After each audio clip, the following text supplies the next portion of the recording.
we're over here and we're trying to do this podcast and we're having fun, but not enough fun. Because I like it a lot better out here. We were in your room last week recording this. It's a little dark and gloomy, It felt isn't like it? the chamber of death. Uh-huh. Like, I don't want to say it, but I'm like, can I get some light in here? I'm already pale enough. Christ. Yeah, no, that's for sure. So how you doing, Jack Chrissy? How am I doing? You know, I've seen better days, but at the same time, I can't complain. Yeah, it's a beautiful day outside. I like this temperature at this part of the year because it's just warm enough, but you have that nice cool breeze like during the day, so you can actually enjoy yourself. You sit outside. Kind of reminds me of back home in Rhode Island during the summers. Oh, yeah? The summer's always cool like this. Sounds like an advertisement for beer.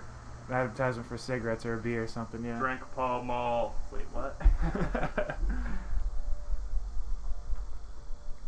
Good choice in beer, Jack Chrissy. Oktoberfest. Yeah, I was going to go to Food Lion, but then I'd have to walk around more. So I've made friends with the guys that work at the gas station. The old guy that I was buddies with, total degen. He told me, hey man, I'm not going to be working here in 2 days. I'm going down to Jacksonville to work on a salvage ship. I wished him luck. He was a decent guy. Yeah. And the guy that I'm talking to now, one of them is like clearly like a queer man. Thinks I'm cute. Nice guy, young guy.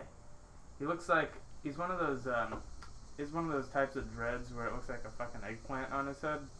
Yeah, like a fucking pineapple growing out of his head or some shit. Looks like an executor. Yeah. Pokemon. Nice. And the other guy like drives a motorcycle. He's nice. He's really into punk music. So we were cutting up. I'm outside, I'm bumming cigs from him, and we're talking about old school punk. Yeah. And everyone's always surprised that I'm so into old music as much as I am. Yeah. Because, like, they see my young face, and everyone thinks I'm 15 until I open my mouth. And then they just go, he has a problem. That's funny. No, that definitely is true. You don't necessarily give the vibe as you would know as much as you do, but you're actually a pretty smart man. Try to use it to my advantage. Yeah. Yeah, that is one thing you got going. Tell me about Rhode Island. Never been there. I mean, during the time of year as it is right now, it's beautiful.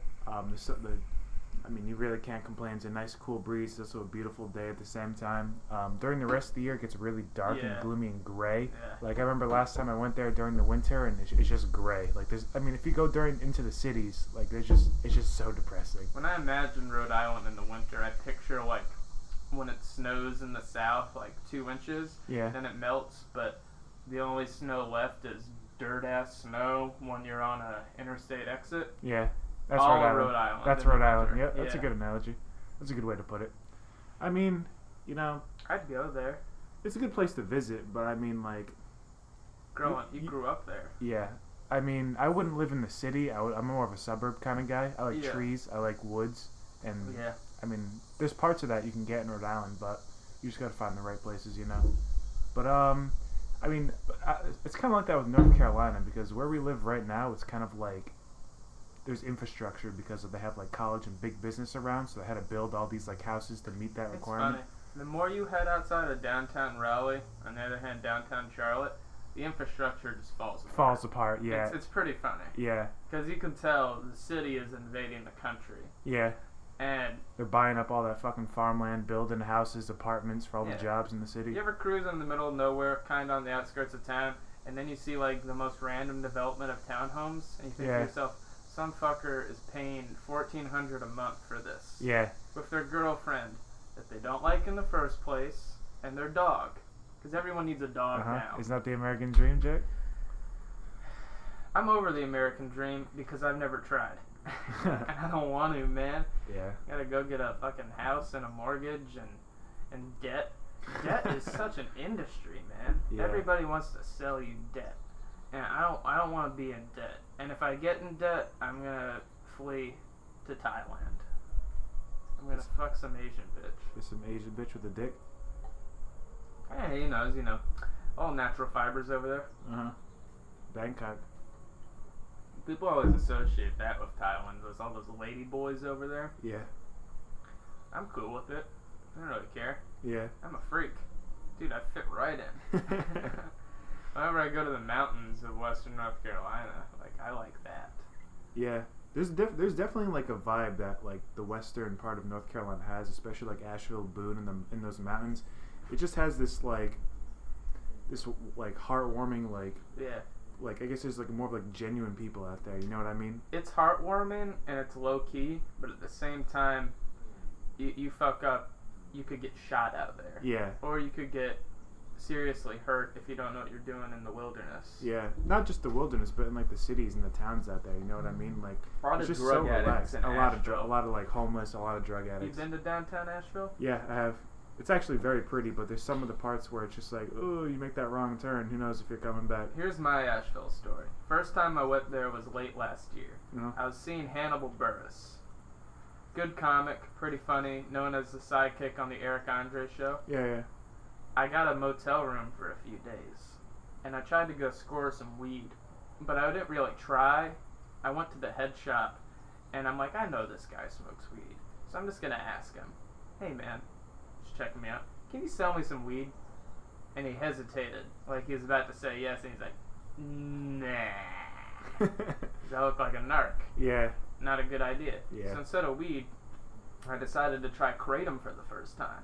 Oh yeah? So I bought these Kratom capsules. What a weird drug. Oh yeah. Oh god. Terrible drug. Really, like, the thing with me and Kratom is you should take 5 Kratom pills. I took like 25 in the motel room. I was putting them back, dog. I was, for no reason too. I was like, I'm in Asheville, Jesus I'm in Christ. Rome, Yeah. I'm having fun. I'd seen Hannibal Buress that night, and I had already been taking a few before the show, probably like 6. I come back to the motel room. How were you feeling during the show? Good. It was a weird show, because it was like a big auditorium of 600 sweaty drunk people, and they had an open bar. And lots of heckling.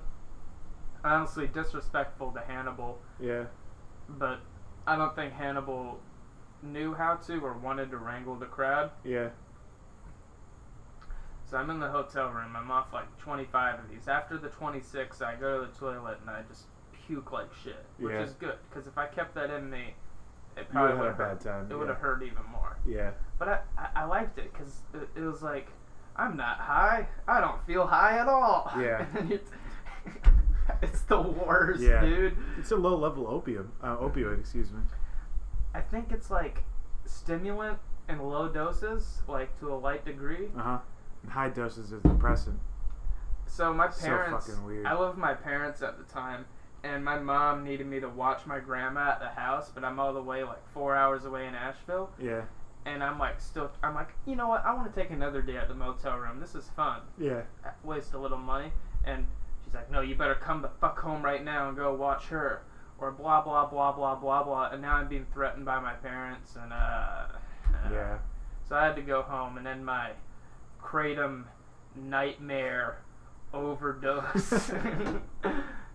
Overall, great time. Yeah. It sounds like a pretty good time. I've only had a few experiences with Kratom. A mutual friend of ours, Jack Johnson. Yeah. One time I went to his house and we were actually going to Rhode Island together.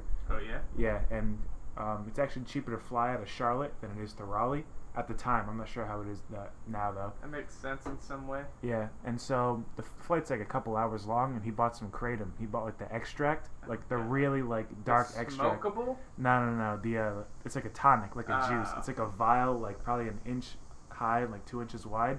And it's like this dark, like molasses-looking liquid, and you take it as a shot.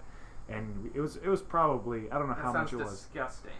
It tasted like shit, but it felt like a Xanax. That makes sense. Yeah. Jack Johnson knows his drugs. I respect that about him. Yeah. Guy seems crazy as shit. A little bit. He's got a little wild side to him. Don't we all, though? What you doing there? Getting up there, bud? Probably gonna grab another one of these. Shout out to Oktoberfest Beer of Bell's, Comstock, Michigan. Yeah, we were sponsored by Havana Club, but I'm not a freaking wop, you know. Or a dirty spick. So, whoa. See, that's the thing white people do. White people like to be racist to however much they think they can get away with, and then when someone comes back with more racism, they're like, whoa, buddy, that's a little extreme. That's a little much there. Yeah. White people are full of shit. Yeah. Everybody's full of shit, regardless of race, but white people on race. They take the crown. I want to tell you this before I get into some sort of racial hole. Uh-huh. There's a Kratom bar in Chapel Hill, actually Carborough. I'll take you to sometime if we're up there. Yeah. It's the dingiest place. It's like we recorded the podcast in room last week. Lowly lit, full of losers. Uh-huh. Trying to have a good time, but trying to escape. Yeah. I talked to some cats in there, and a few of them knew me from like the open mic scene around there, and just the saddest people. Yeah.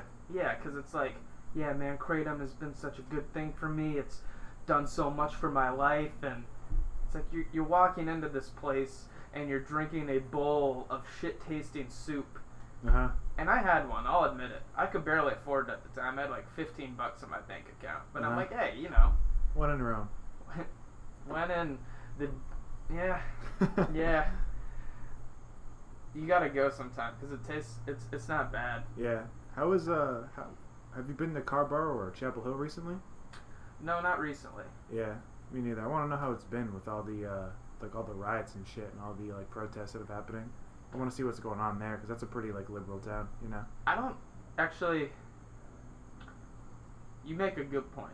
I've been to the protests and seen riots in Raleigh recently, but Chapel Hill is different because if you're in the streets in Chapel Hill, you're probably a white university student or homeless. Homeless? Yeah. No, you're just prejudiced. Or just an older folks that live there. Yeah. But really in this country right now, it seems white people are the ones that are really the violent people in these protests. Yeah. Doing a lot of the looting. Black people loot too, so do white people. But I'm talking like, you heard about a guy in Kenosha, 17-year-old boy gets driven by his mom to the protest over state lines from Illinois to Wisconsin, brings an AR-15 and caps some motherfuckers, and then boldface walks away like the Terminator movie, and the cops don't even touch him. They arrest him back in Illinois, and now everybody's all fucking upset because it's even more exemplary of the black lives versus white lives. Yeah. It's kind of funny too. If in the Standard, it's kind of like people are protesting police because of their brutality, but then where they shoot on spot. But then the only time where they don't shoot this kid on the spot, they're still getting fucking their balls busted for it. Yeah, the police can't win. No. But it's just a shit. Yeah, true. I mean, it's just a shit show to begin with. Honestly, I mean, like, if you're if you're a single mom and you have your kid and you're driving fucking 8 hours or however long the drive is, and the kid's just in the back with an AR-15 ready, it's like you got problems. The last place you need Are we there yet? Are we there yet? Staring out the window with an Billy, AR. put the safety back on. Yeah. That's fucking crazy, man. First night of the protest, right after George Floyd is killed, I'm in Raleigh. I'm in the protest in the day. At like 1,000 people in the streets. Word. It was crazy. And then the sun's about to go down. But even before the sun's about to go down, the cops had been corralling the protesters and putting them into little pockets, and they started to tear gas people. Oh, really? Some fuckers were throwing like water bottles and rocks. And I'll admit it, I threw a water bottle, I threw a rock. But not after the first guy did. I saw children crying from tear gas, dude. How old? Like 8. Like their parents had brought them to the peaceful protests in the day, and they had to get out of there because they're just marching for justice, for whatever they believe in. And the cops, just terrible response. Yeah. Terrible. I think it's kind of weird to bring a child to a protest. You know what I mean? It's kind of like indoctrination. I mean, I understand it's definitely for a good message, but I mean, like, that could also be for a bad message. My first protest I went to, I was a child. Really? Yeah, remember, like, 2013, Edward Snowden? Now, that's something to protest for, because that's like freedom. Yeah, but me and my dad brought me to downtown Raleigh, and we was protesting, and we got shitty signs. It's like, stop spying on us. And I remember cop cars are passing by, like, honking at us. And there's probably only, like, 20, 30 of us. Really? Only 20 or 30? I think at the time of the protest, there was also a block party on Fayetteville Street, so I think they timed it for that. Yeah. Like, maximum visibility. But that's a white protest. Yeah. You know what I mean? Security. Yeah. That's privacy. That's not a thing that riot would really happen over. No. Because people care about their privacy, but it's such an abstract thing. that people just want to be left alone. Yeah. And they think they're left alone, but I got my phone on right now. You got your phone on. It's listening to all of this. I'm going to get some weird ad.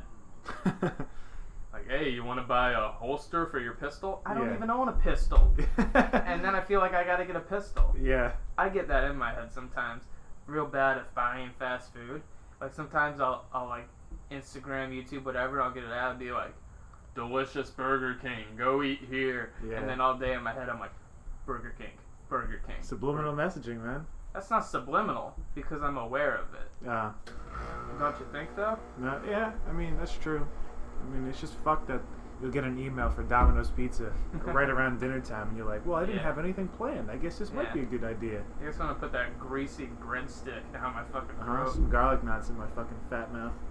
I do not like pizza like I used to. You need good pizza, that's the problem. Around here, there's shit. Yeah, because they only got those terrible chains. Awful. I remember the first few days we moved down here, we were trying out pizza places, and my family just kept looking at each other like, we made a bad fucking decision. That's the most Italian thing you've said in a while. It's the truth, man. It's the truth. In my town, when I was a kid, we'd always get Michelangelo's pizza. For a while, it was a tradition. Every Friday, we'd get 2 pizzas. Oh, I love that. And my family's weird, and it's my dad's preference that he imposed on all of us. My dad, the toppings? Yeah, strictly every single time. Pepperoni and pineapple. On both pizzas? On both pizzas. Pepperoni and pineapple on both pizzas. Oh, he's a piece of shit. I love it. Yeah. I haven't had one in a while, but when I was a kid, that was the best. It was delicious because you got like the spice of the peps and the cheese, and then the sweet tangy pineapple. Yeah. No, it's not bad, but I mean, like, just from what I've grown up, I just like it classic. Either cheese, pepperoni, maybe some meat, but pineapple is good, but it's not my forte. It's good from where we got it then. Yeah. But that's a real shit dumpster fire if you want to try it at a different place. Yeah. One time I got anchovies on a pizza I ordered. How was that? I've never had anchovies again. Tastes like shit or like is it salty? Tastes like shit. Because it's... I don't know exactly what an anchovy is other than a small fish that you can catch easily. And no one gets it on their pizza. Yeah. So I call fucking Joe Schwab at Domino's. Freaking beer gut hungover.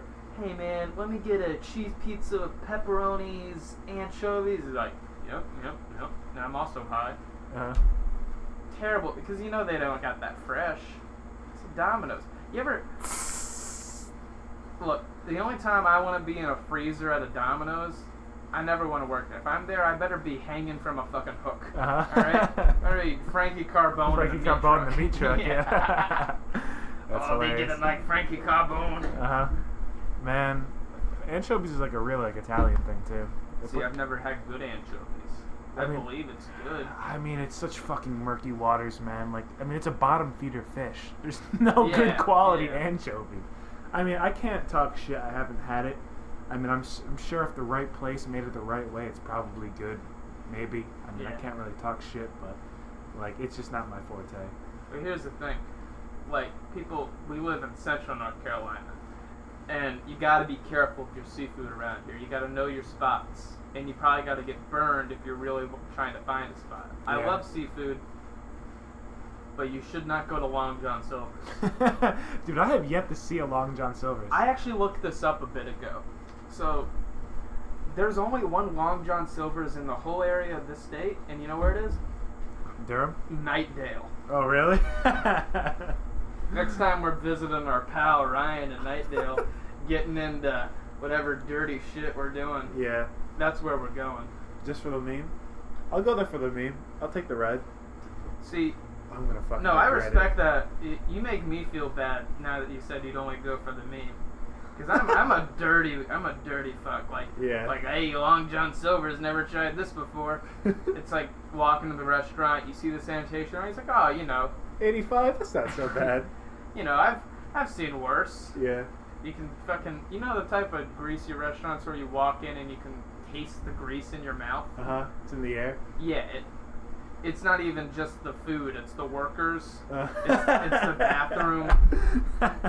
That to me sounds like a Long John Silver's. Yes, I think you're right. I don't know what it's called, but there's another seafood chain I don't see as much anymore. It's on Apex on 55, heading towards the Improv. You know 55, right past where it meets US 1? Mm-hmm. It's down on the right. Towards the Improv, or like if you're going the opposite way, like I'd have to show you. Yeah. You wouldn't know. You're not from around here. You see, I'm a native son. I fucking God. I need to get out of North Carolina, man. Yeah. Starting to realize it, because the older I get, the more tethers to this place I'm having, and I've always wanted experience outside of it. Now I'm getting to my shit talking back. Yeah. I'm gonna go do this thing and be better. It's like, what are you doing now, motherfucker? Yeah. Dude, it's funny because my dad used to bust I think my grandpa was the kind of guy who would like go to Long John Silver's, like, and which is kind of like funny because when you come from a state, Rhode Island, it's the ocean state. Like you can get some of the best seafood around, but you'd go to my grandpa used to go to Long John Silver's, and my dad used to bust my grandpa's balls. Like, Good. What the fuck are you doing going to this fucking shanty town place? Yeah. You fucking dope. Yeah. Come on, man. It's fucking so fucking dirty. This type of place, you eat a fucking fish sandwich and you got a migraine for 2 days. Last time I had a fish sandwich at McDonald's, immediate regret. You got that fillet of fish? Yeah, like... Okay, so this is a little history I remember. Apparently they added the fillet of fish to the menu on some of the original franchises in McDonald's to appeal to like Mormons and Jehovah's Witnesses or some shit who on Sunday or Saturday or whatever false belief they have. They're like, we can't, we're kind of Jewish. Meat. Yeah. Gotta wear like white. Kosher, but in the worst way. Yeah. Yeah. And okay, you meet someone. Say you meet a friend. Okay. You first time you're hanging out with this guy. You happen to be going through McDonald's. Just get some quick food, What do you get? You're going cheap. I'm probably going to get something simple. Probably a burger, fries. Yeah, smart. Your buddy gets a filet of fish and an all-day breakfast sausage burrito at 3 p.m. Yeah. What do you think of this fuck? I'm going to pull her out. I'm going to let him enjoy his fucking filet of fish, and I'm going to unlock the door and say, I think it's better you walk home. Like, oh, bro, what did I do? Smell your own breath, bitch. Click, click. I'm not riding fucking 40 minutes with your bad breath. Nah. You pissed me off one time working at the Improv. Oh, because I said you get that bad breath? Yeah. Yeah. See, because I was so pissed off. Yeah. You were like, what? How would you say that? I'm like, I'm just trying to help you. You're being honest, dude. So, we get a family meal at the Improv. And that day they have like gumbo. It was like shrimp gumbo. Yeah, it was delicious. It was pretty good. But I'm a savage. Yeah. So I took like you went for thirds. Yeah. Because I wasn't eating a lot, so I'd rely on that family meal to like. I did too, man. Yeah, I'd come in and I'd be like, oh fuck, it's hot dog day. Time to get 3 glizzies. Yeah, boy. You told me, I walked up to you, I'm like talking my ass off, and you're like, dude, your breath stinks. and I got into a fucking tizzy. Yeah. And then in a huff, I went to fucking Mikey in the sound booth and took like 6 Tic Tacs. And I'm just grinding them fucking angrily. Yeah. My father had the same thing. My father, not always the most hygienic man. And when I was a teenager, especially be like, hey dad, your breath stinks. Yeah. But I couldn't tell it to him directly because he'd get upset and then act like a bitch. So it'd always be some passive aggressive shit. And my dad at the same time especially was dipping Copenhagen heavy. Oh. So yeah, like dirty teeth, tobacco mouth, not washed. And I was like, look, I know you don't kiss mom anymore, but now it makes sense. That's hilarious. Dude, fucking... I mean, nobody wants to hear they got bad breath, but sometimes it's necessary. If you care about someone, you gotta tell them. Yeah. I think of this Charlie Murphy bit all the time. Charlie Murphy is talking some YouTube video, says that motherfucker has a black tooth. Uh-huh. And straight up in the front of their smile. So Charlie Murphy gave this guy so much shit and bullied him so much about it until he got it fixed. And Charlie Murphy says, I was helping the motherfucker. Which he was. Yeah. And I think about this because I got a fucking hole in my back molar right now. Oh, really? Yeah. Does it hurt? Sometimes. At night it's been hurting. Yeah. It was before you started working at the Improv, some fuck that I don't really like anymore is like, I'm like, hey, can I have a Starburst? Can I have a Skittle? Because they had candy, and I'm trying to have fun. It took off one of my fucking fillings on my molar. The Starburst? Yeah, and I never went and got it replaced. Ooh. So I could already feel below the molar that there was a cavity there. What are you gonna do? Drink liquor? I need to get my teeth better. Yeah, drink liquor. That'll help. Get some more sugar in my teeth. So I don't eat sugary foods like I used to, because I used to like... Oh, I used to fucking love it. I can't do it anymore now, though. Dude, freaking 15-year-old me with my desktop computer, my room trash everywhere, like complete hovel. I'm drinking like 24 Code Reds a night. Oh, dude, that Mountain Dew. Till 6 a.m.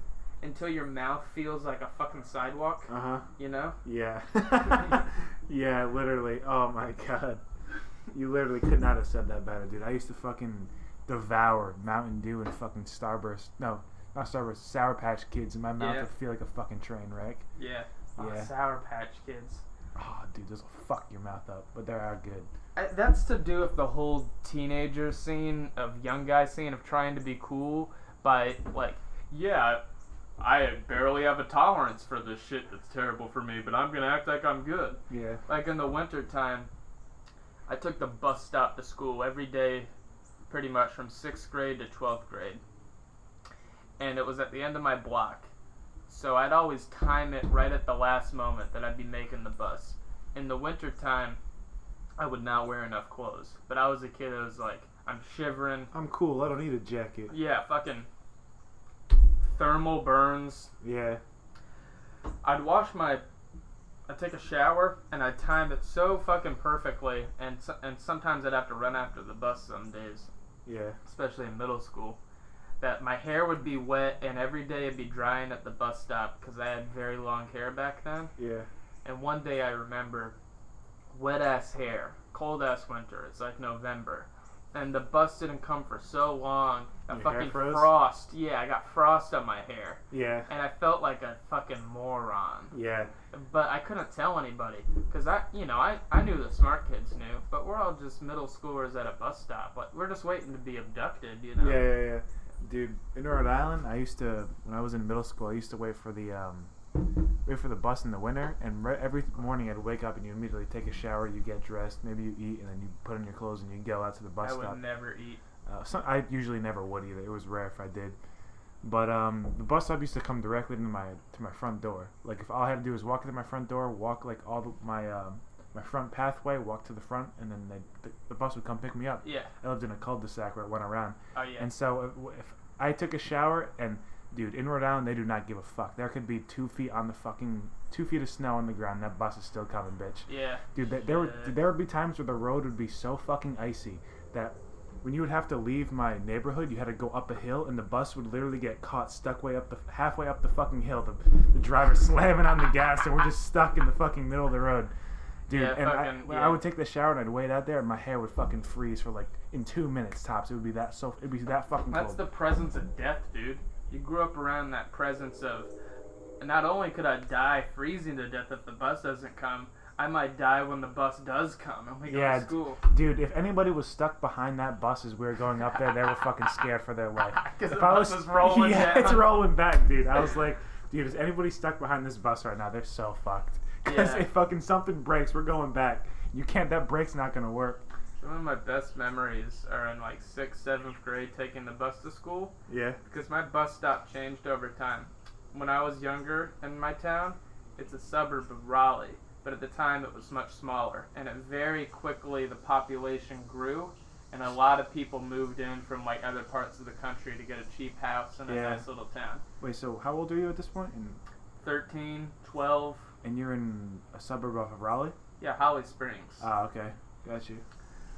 So I'd go to the bus stop, and in the 6th grade there was not a lot of people on my bus. But later on there was more. So in the 6th and 7th grade, I think it was just the 6th, we had this really cool bus driver. There's only like 10 people on the bus. No one gives a fuck. I always sat in the back with my troublemaker friends. Yeah, me too. And we developed this game where we would time out every single big bump on the bus route to school, and when it would hit a bump, we would jump a seat. Up? Yeah. Yeah. So we developed a sport of seat jumping. Uh-huh. And to be honest, I was never very good at it. I was very small. But I was able to do things that other people didn't do. I was so small that I figured out how to run on top of the seats. Like as the bus is moving. Yeah. And the game is, you see the bus driver's reflection looking up at you. Yeah, they can look up. Yeah. So you're checking that the whole time. You're watching. So you want to bail into the seat just in time. Just right before they look up, yeah. She knew. She totally knew, but we were having fun, and she was nice about it. Yeah. The next year, more kids on the bus route, new bus driver. This bus driver hated her life. Yeah. Very clearly, looking back. She hated all of us. Yeah. I forget her name, but this bitch, she'd be yelling at us and giving us a hard time, and we'd reciprocate it. We'd be sitting in the back of the bus. There'd be like a whole orchestra of us making like porno noises, like, yeah, just to harass her. Yeah. This poor woman. Yeah. This poor woman. And she sometimes she'd stop the bus and come back. She never do shit. I always flew under the radar because I was a kiss of death. Yeah. But I looked like a 7-year-old. Yeah. You know? Innocent look. Yeah. So I just give them the, please don't kill me eyes. Yeah. The puppy eyes. Yeah. Yeah, puppy eyes. Dude, my bus driver from when I lived in Barville, Rhode Island, man, I had the same bus driver all the way from elementary school to middle school, and if I was there for high school, it would have been my same high school teacher. And this bitch was literally the bus driver from South Park, the crazy bitch with the yellow teeth and the bird in her hair. I love that. She was just like... They let anybody drive a bus. They just might, yeah. They literally will let anybody drive a bus. If you're up at 5 o'clock in the morning, like a crackhead would be, they'll let you drive that bus. Shit, I might want to start driving a bus. Not a good time to get into it, but I feel like I'd enjoy it. Yeah, you might. I don't want to hang around. It's kind of weird, though, for you being that small and driving a giant fucking bus. It's totally weird. Yeah. I don't want to do it now that I said it out loud, because it sounds weird. And hanging around children as a job, terrible. Yeah. Have you ever worked with kids? Probably yes or no when I was young and I had to like supervise or like, I don't know, not really much. I haven't like worked, like I didn't have a job where I would like supervise children or anything. I used to work with volunteer at my church. My church at the time was like this ministry that got bigger and bigger and became like a mini mega church. They would rent out the high school on weekends, or the high school would give it to them. So we'd be using classrooms that I actually later went into when I went to high school. So I was watching after kids in the 8th grade that were younger, elementary school, and this program on Sunday. But these kids didn't respect me because I looked just like them. Uh-huh. They didn't understand anything I said. Yeah. Because I was smarter than them, thank God. But they were like, why should I respect your authority? You're me. Yeah. It was a vibe. Children are cool, but they just piss me off. Yeah. Especially in that environment. Because I'm like, I'm going to give the worst example possible. In the concentration camps, World War II, what the Nazis would do is that they'd have all the Jews in the camp, and then they'd have one Jew that has a little better of a bed and a little more power over the other Jews, but is still a complete slave. And that Jew, I forget what it was called, but basically, you give someone the authority, the Nazis give someone lesser, not saying you the power so they can execute their evilness more efficiently. That's what I was in this classroom at church. Yeah. I'm basically like, the adults are there, but they're understaffed, and they probably also go home and drink. I didn't yet. I had to graduate to Havana Club. Yeah. That's what I felt like, though. The deputy. The deputy? Yeah. Yeah. Yeah, man, kids, they can be on and off sometimes dealing with them. I'll tell you this, though. You want to try that bit where we read a couple paragraphs from the book and discuss? Sure. What book you want to start with? Hand me one. I'll do one, then you do one. Alright, so here I got Norm Macdonald, based on a true story, not a memoir. Norm Macdonald, if you don't know, one of the greatest stand-up comedians of all time. Total wild man. Crazy man. Mm-hmm. If you're not into Norm, Norm's one of those guys where if you like him, but if you don't, you probably hate him. Yeah. See, I'm going to flip to a random page, read a couple paragraphs. And so, Adam Egan and I walk, ankle deep in fish skeletons and sludge, up to the giant unfinished house on the hill. The house that contains my last hope in this cold, cold world. As I get close to the entrance, I see the biggest red Cadillac I've ever seen. It's a beautiful thing how big it is. And I understand how a real fat guy would want a big car like this. And it's the brightest red. But even this expensive, beautiful car is not immune to the salt. There is disintegration among the edges, or the salt is eaten away from the steel.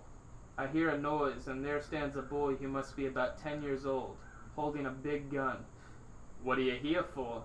the boy asks, and I carefully recite the line Gabe gave me. "I'm a desperate man, here to ask a favor." The boy leads us through the house into a large room. The room is magnificent. Red marble floors, oversized chairs of gold inlay and mahogany arms, immaculately clean. There are 3 well-dressed goons, the types who like to punch you in the stomach, and they stand behind us. In front of us is a large table, where the fat man with the artificial hair is eating a meal. "Sit down, boys," he invites us to the table with his meaty paw. "We don't want to disturb your meal. Would you care to join me, though? It's tilapia. I caught it only an hour ago." "But the bartender said that the fish were all dead. He said the salt ate them." "He spoke the truth. The salt ate every type of fish but one." The fat man with the artificial hair picks up a piece of fish with a fork. "Only the tilapia survived. It takes much more than salt to kill a creature like the tilapia fish." And the fat man with the artificial hair takes a salt shaker, twists off the top, and pours half of it into his mouth.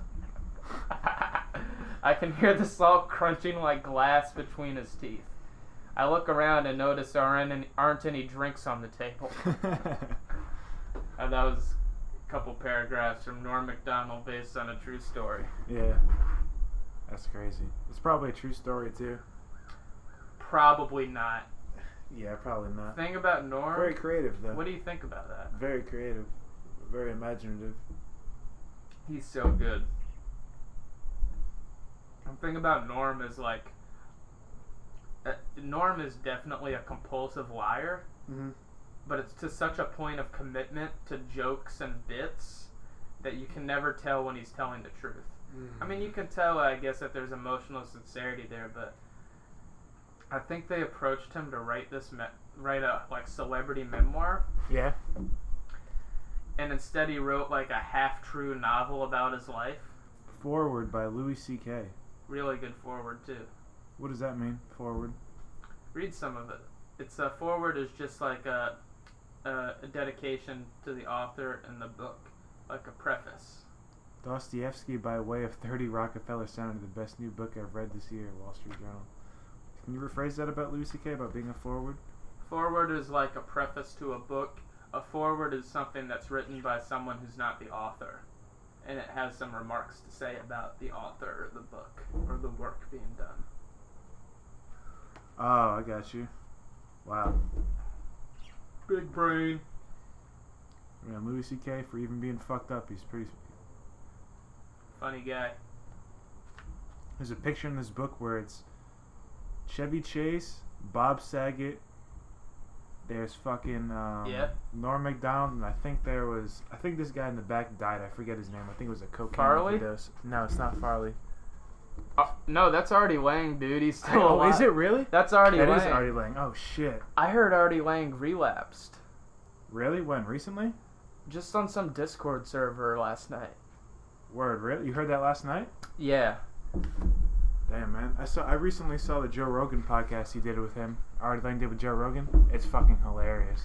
The one that, like, it's a different studio? Yeah, the one where they did like the... That is so good. Yeah. Artie's so funny. He's funny, man, but he's fucked up. His nose is literally collapsed because of all the fucking drugs he's done. He's a fucked up man. He hosted the... I respect him. He was part of the Howard Stern show, wasn't he? Yes, he was. Yeah. A lot of people don't know that, but Yeah, no, he's really fucking funny. He's got a lot of fucked up. He's got a lot of fucked up stories, but that's how you learn, really. Yeah. It takes a cunt to be a good person. Yeah. A lot of people are cunts and stay cunts their whole life, but they never grow. You know what I mean? Yeah. So, the thing about Amway is, most people think it's a scam. But Betsy DeVos is the head of education in this country now, right? And her husband is the founder of Amway. What's Amway? Amway is like an inverse marketing tool that where you can become your own boss and make your money by selling products to your fellow man, your fellow neighbor. Yeah. To increase the value in your community. So you're telling me is the head of education's husband is the founder of that? Oh yeah. Oh, it's rigged. What are you talking about? That's just rigged. Listen, you want me to tell you more about? You want me to tell you more about this? Sure. $50. Yeah. No. I got the No? internet. Come on, man. Have you ever been scammed before?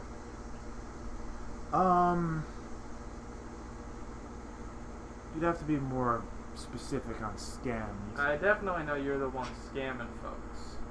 Like, look. And so, it could be like, pay me $5, I'll give you a piece of bubble gum.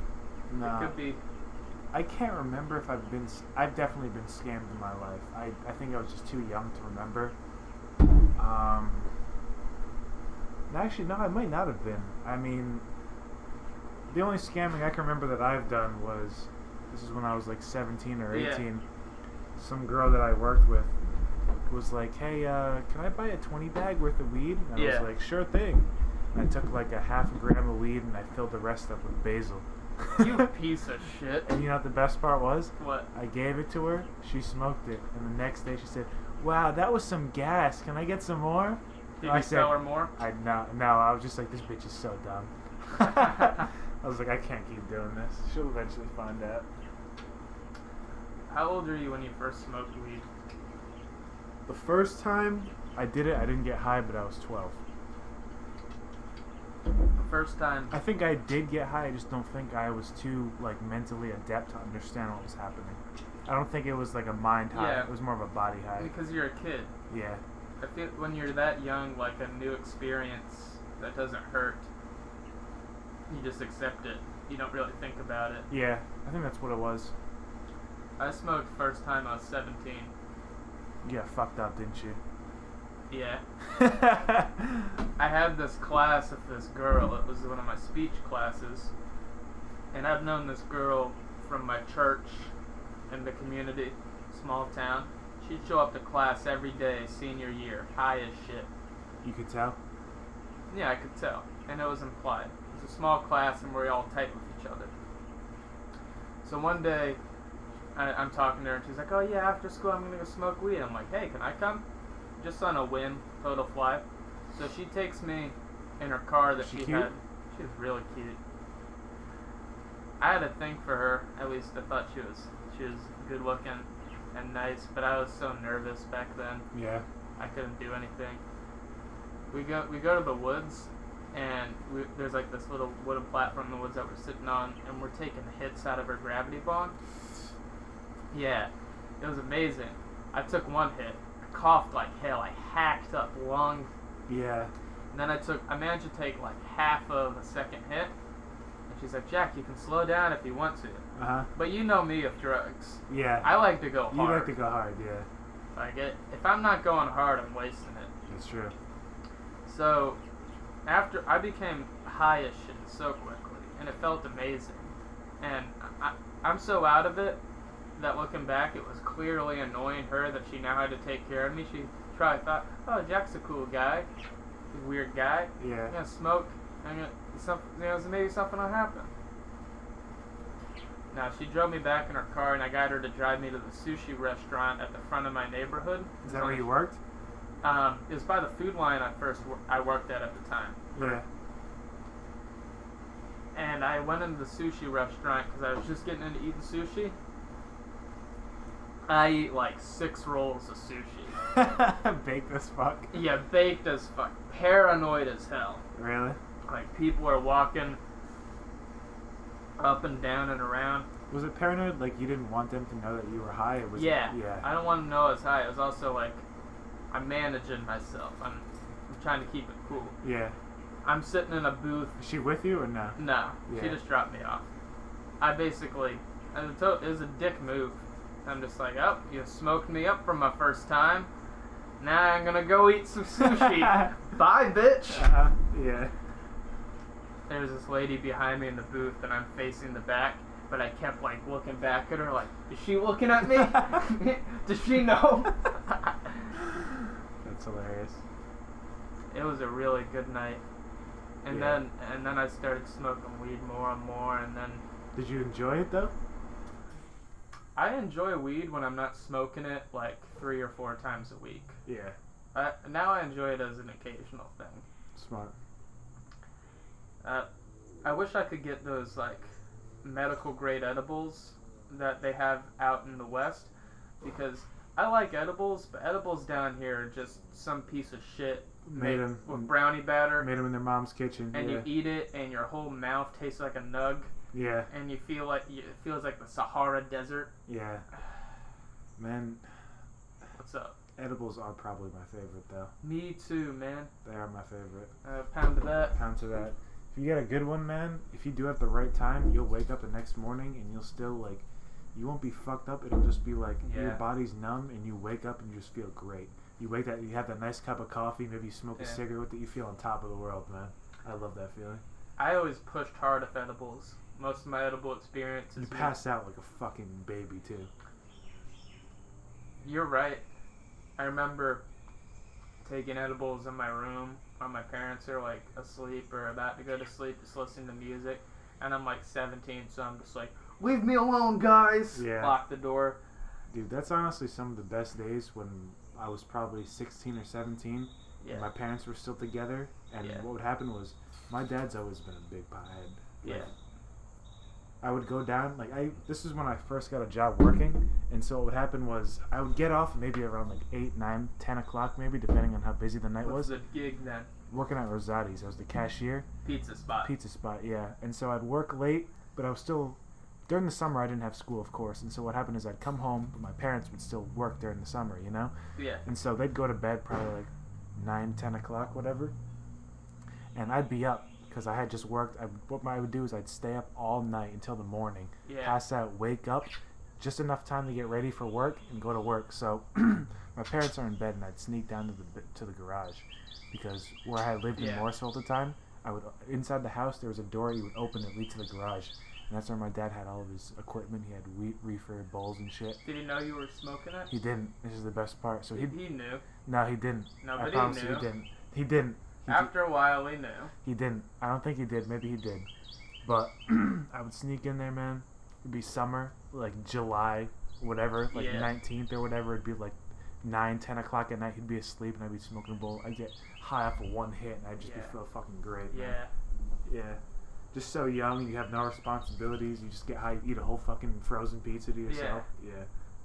I could not smoke in my house. My parents couldn't find out. Yeah, no, he had the perfect setup, my dad. We had 2 garage doors, one was closed and one was open, and he had like a screen kind of like this, like over the other half, but it was like green. It was like green, and he had a van parked in front of it. That van parked in front of the garage, so it was just enough where if you were walking down the street, you wouldn't see in it, but if you were walking like a certain direction, I could see you through that screen, but you couldn't see me. He had the perfect fucking setup. Yeah, you come from sneaky people, dude. Wops, man. Well, that's one thing. Well, I think it's a New England thing, really. They're like sneaky like that. They're sneaky in a smart way. Don't try to not be racist. Let's be honest. Both the fact that he's Italian and he's from New England. That's what. You meet some sketchy people. One reason I fuck with you, I've always been a secretive, devious fuck. Mhm. I'm a low key guy. I'm a little paranoid, but I think it's also for the good of me. You know, you got to be careful out there. You're very paranoid.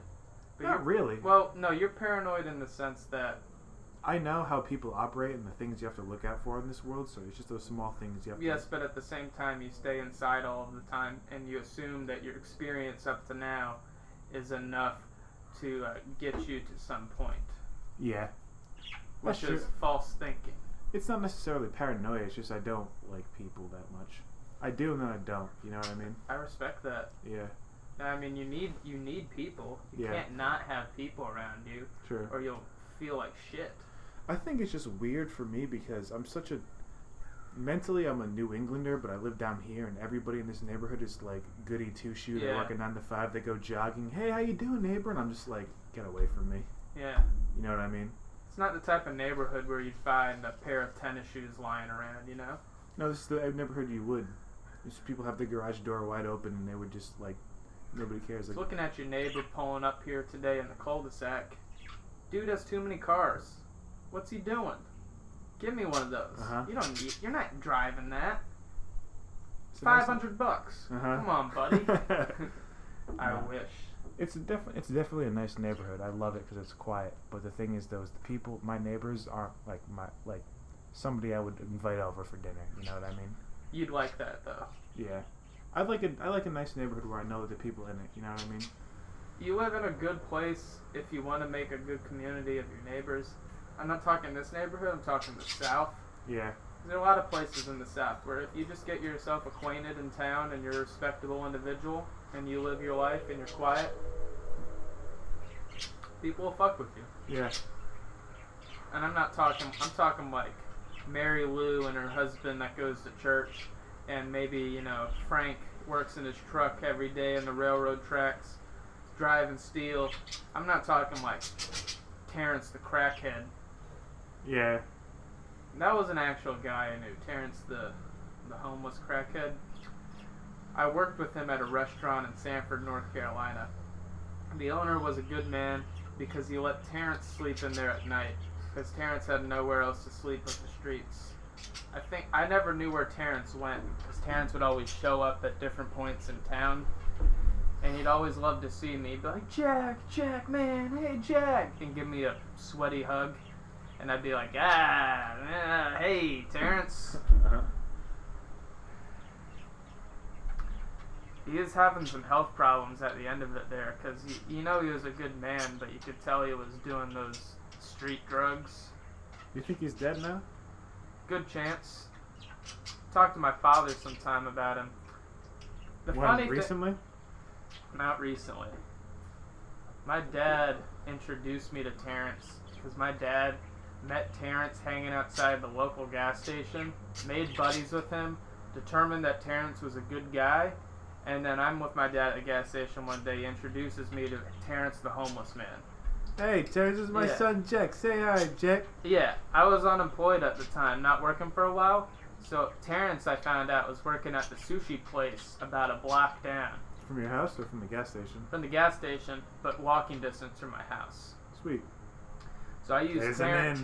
Yeah, that's my in. My in was Terrence the dishwasher. What a reference. Best reference of my life, to be honest, because I hate doing applications and references, because it's like, I want to lie. I always want to lie on my applications, but if the job isn't good enough, I don't have the will to. Yeah. So why try? Yeah, I'm the exact same way, man. I fucking hate shit-tier jobs. So, you hate shit-tier jobs? Hey, Dominic, will you pick up one of those books? Read a paragraph or two? Is this going to be like reading time in the 7th grade? Right on. We'll go with Jimi Hendrix, Room Full of Mirrors, a biography of Jimi Hendrix, national bestseller. A week after Paris and a month to the day after Jimmy's arrival in England, Chandler took the band to the studio to cut Hey Joe as their first single. For the B-side, Jimmy had suggested Mercy Mercy, but Chandler told him he'd have to write material of his own if he ever wanted to make money from music publishing.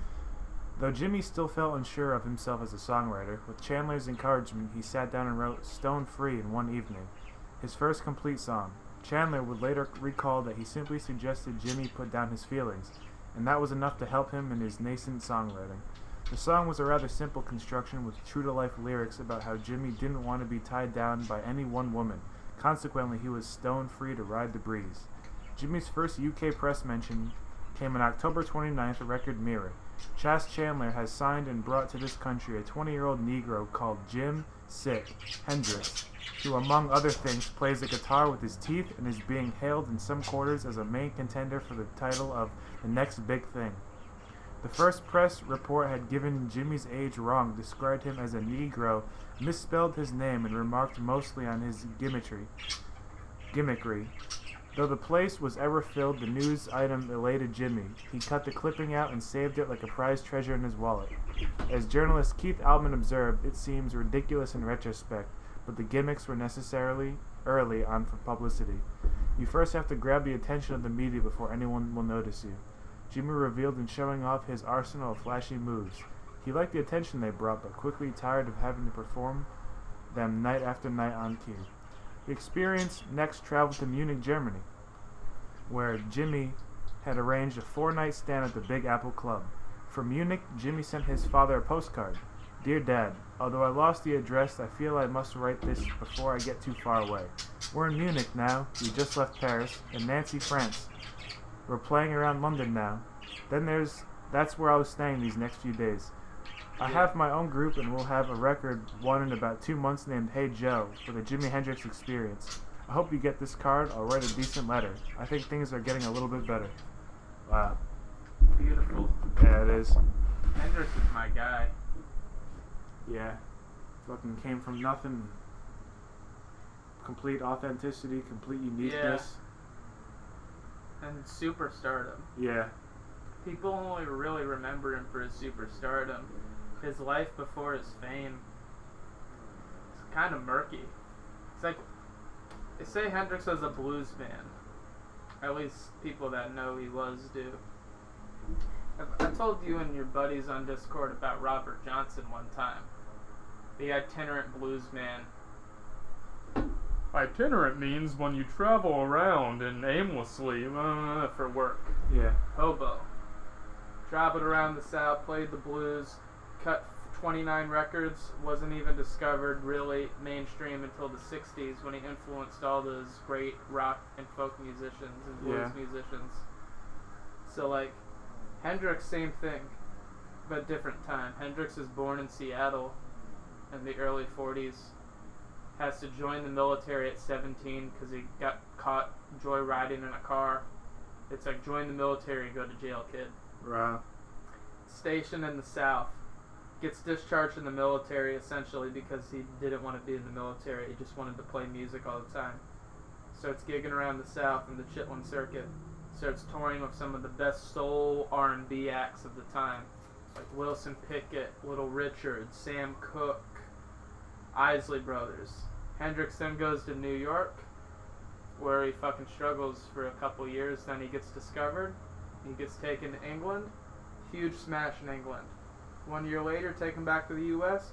Huge smash in the U.S. Don't you think it's funny how, like, a lot of American music that we appreciate, a lot of the bands that we know are all from England? Like the Beatles, the Rolling Stones. Like, there's so many others. Like, their influence, their music is so, like, we just love it here in America. Like, that rock, like AC/DC is Australian, you know what I mean? Like, we just love that, like, that rock and roll that comes from another country.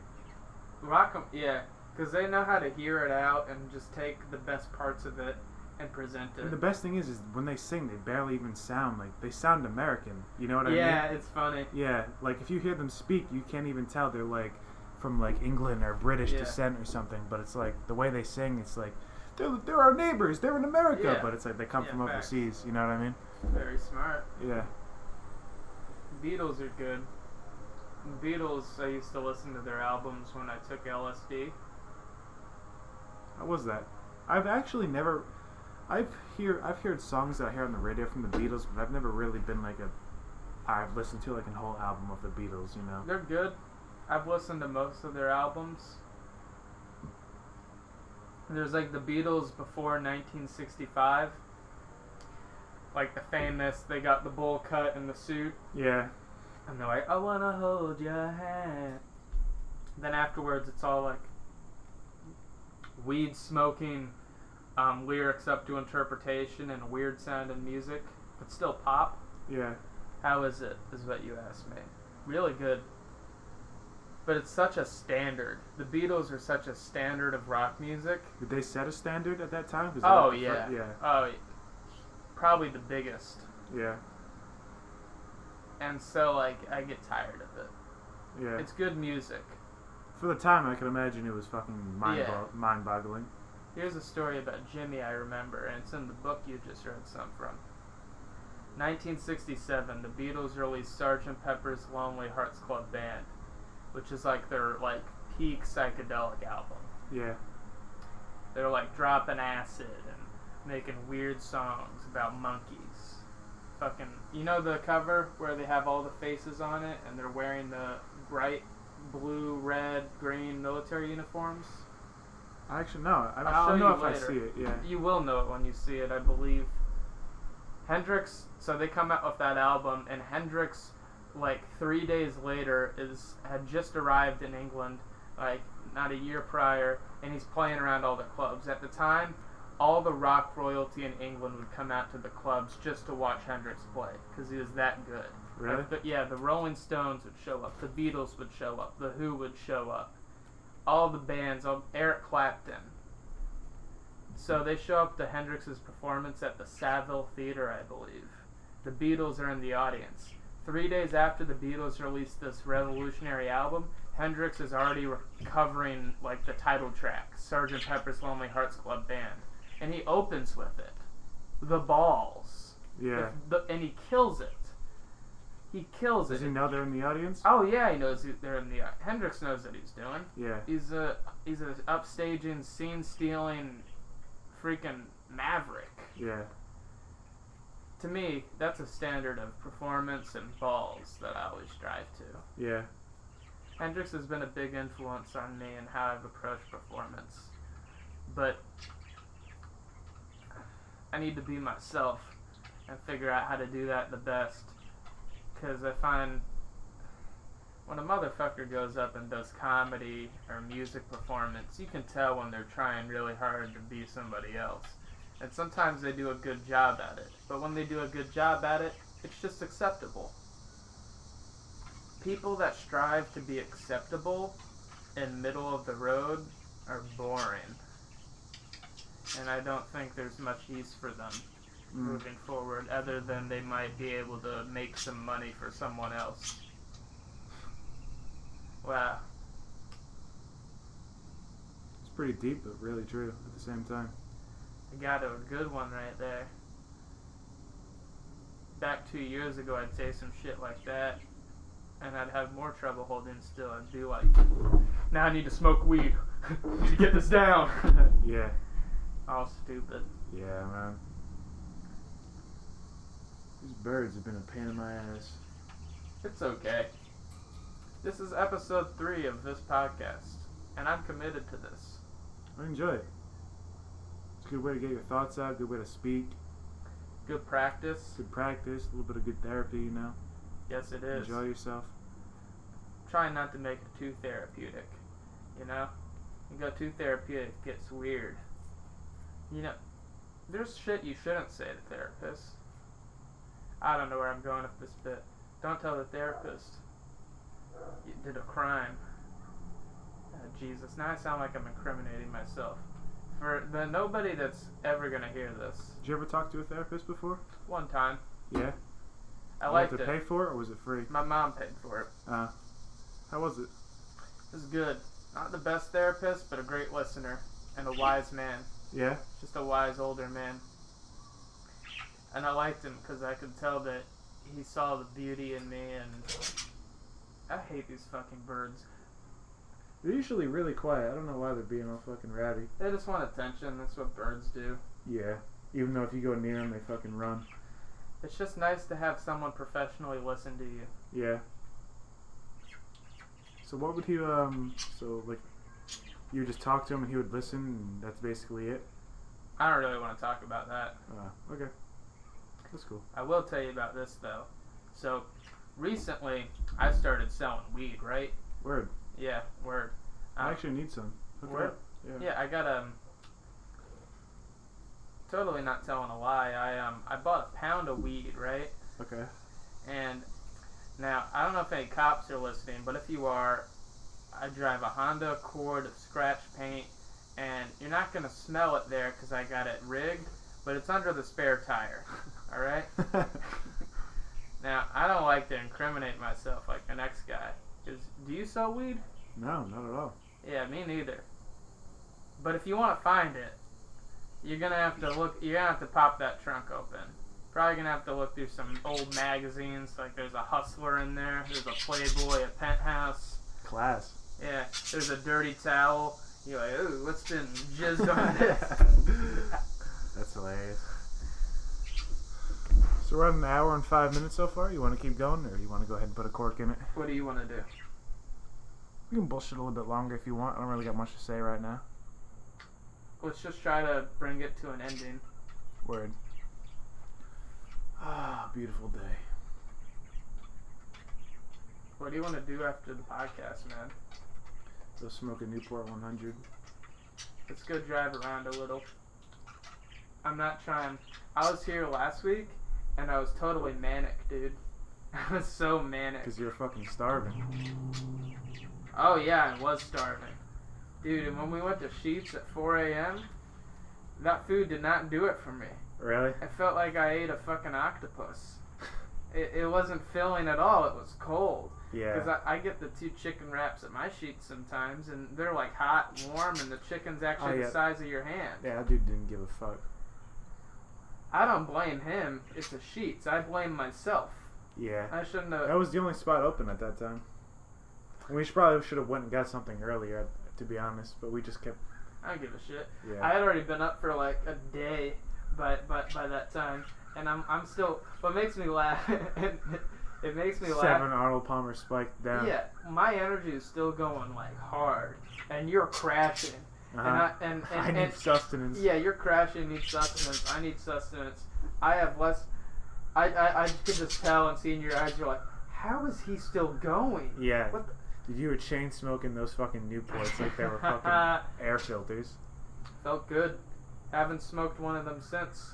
Yeah. I take it back. I was in traffic and I lit one up, and then I was like, this is disgusting. I threw it out the window. Nice. That was a good day. A good night. It was. I'm not trying to I got home, I sat down, I was like, I'm still fucked up. And I just fucking put my head in the pillow and passed out. I felt great because I find if I get drunk on like Twisted Tea or Arnold Palmer Spiked, that light shit, I can drink like 10 of them. Mm-hmm. But as long as I'm moving and doing shit, I'll be sober enough to manage. Yeah. Just God forbid someone gives me a breathalyzer. Yeah. Some cop wants to bust my balls. Yeah. They should have been out at 4 a.m. They fucked up. These carry cops, they can't do shit. Yeah, no. We all know what cops should be doing these days. They should be hiding in their homes, fearful of their lives, not wanting to be assigned to the protest, but inevitably they'll be there when it comes. Here's a tip for all you folks out there. When there's thousands of people in the street protesting, some of them looting and rioting, it's a good time to commit petty crime. Because that neighborhood patrol, it's gone, baby. It's downtown. That's the truth. That is the truth. Fuck. You just got bit. Aww. Aww.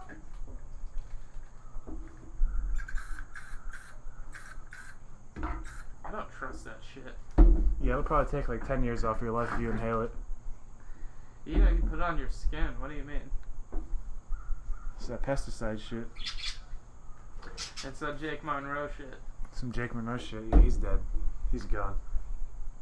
I hate that guy. I don't hate him. Look, I know why you don't. I get it. But I hope you understand why I hate him. Do you not? No, not really. My opinion of him will change the more I've been around him. But I have no will for this fuck. I have no will to do anything. It's already hard enough to talk to him. He's better in person. I believe it. He's a good man, seems like a charismatic fella. He means well. He really does. He just got the shit hand. You're right. But fuck him. Yeah. I mean, he has a shit hand, let's be honest here, you know? Like, you ever see a guy with no arm? Yeah, no leg. Never no arm, no leg for me. But you see one of those people missing a limb, you don't think to yourself, that's bad, but they're a good man. You think to yourself, damn, shit. The longer you look, it gets more awkward.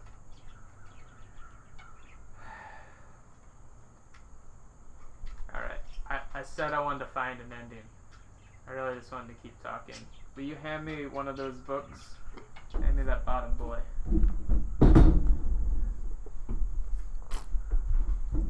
Yeah, I can tell. I can read body language. You're like, can we go smoke Newport 100s and I gotta piss. I want to smoke Newport. It is your house, but hey, I'm Jack Chrissy. Fuck you. This book is called On the Road by Jack Kerouac. Jack Chrissy, the Roadman. Yeah, Jack Roadman This Kerouac. is your father. This is your real father right here. So beautiful. He's a lovely looking man. On the road again. Going places that I've never been. Seeing boom. Oh, you know where we gotta go after this? Where? It's Sunday. Nah, fuck you. Fuck you. You don't want to go meet those guys? No. What's your problem, man? Those are good people. They're good people. It's not my vibe, man. You see, the thing is, though, it's just not genuine. Like, if I could go there and have a good time with them, I would, but I have to fake it. Why don't we go there and be genuine, though, and then never go back? I think that's what we did last time. Yeah, but we were still fake. Yeah, but they're like old, decrepit, they're not old and decrepit. They're like middle-aged people that have given up on life, and we're still youthful. So anybody listening, they probably think we're talking about a drug deal. Could have been, if we had the right drugs. Oh yeah. A little bit of Oh, snow. they love that, but I was thinking more like you roll up to that tribe of boomers meeting in the park playing music.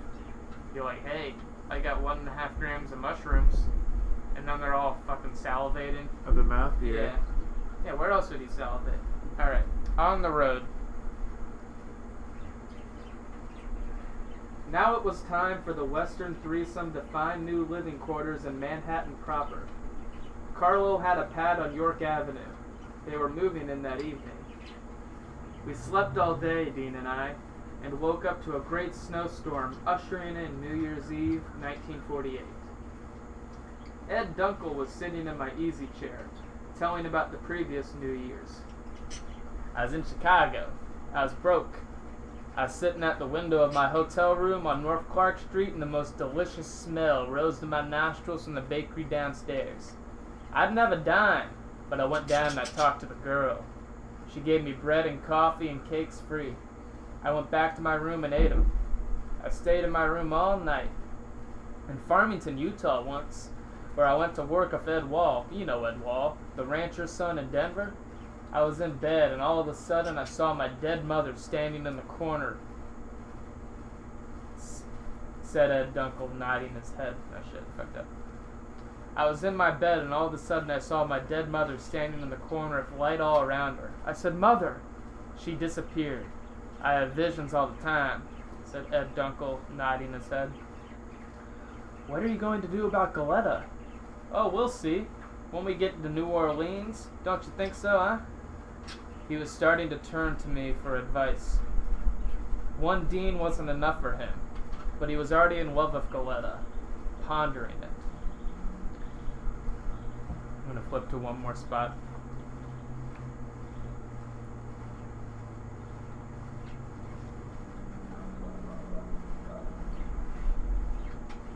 Everything seemed to be collapsing.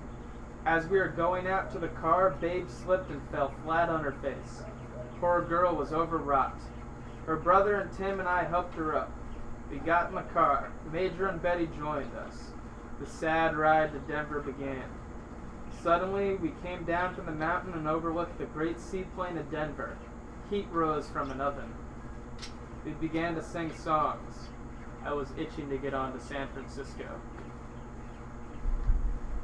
This has been the Jack Chrissy and Dominic Dean podcast. That's right.